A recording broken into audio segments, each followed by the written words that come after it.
Je vais vous poser une question. Si vous répondez bien, je vous laisse. Vous pouvez répéter la question? Quelle étrange question. Je suis. Les séries en question.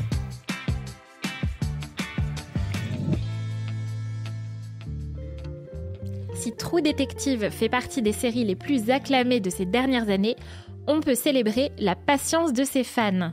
Si les 2 premières saisons ont été diffusées à 1 an d'intervalle, en 2014 et 2015, il aura fallu attendre 2019 pour voir la saison 3, puis 2024 pour la saison 4. Alors, en plus de tester la patience de ses fans, la série n'a de cesse de les faire voyager à travers les États-Unis. Après la Louisiane, la Californie et l'Arkansas, direction cette fois le grand froid. True Detective Night Country se déroule en effet en Alaska.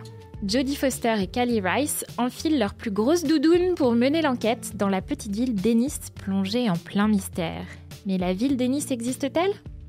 Après avoir vu la saison 4 de True Detective, vous n'aurez sans doute pas très envie de visiter Ennis pendant les vacances, et ça tombe bien puisqu'il s'agit d'une ville fictive.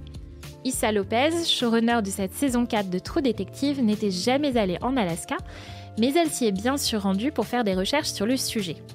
Elle a donc visité plusieurs villes sur place et a pu s'imprégner de l'ambiance locale en pleine pandémie. Les sujets environnementaux présents dans cette nouvelle intrigue sont d'ailleurs venus de sa visite et de sa rencontre avec des travailleurs du nord-ouest de l'Alaska.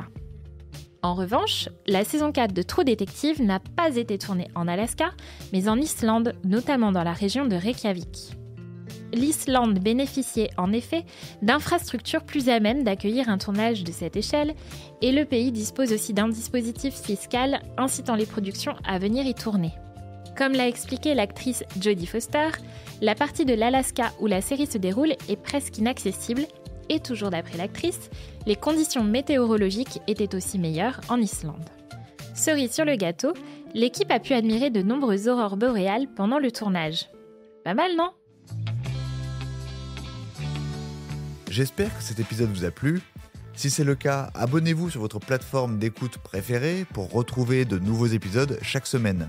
Et si vous en voulez plus, découvrez aussi la télé en question et le ciné en question sur les plateformes d'écoute et téléloisirs.fr. À bientôt.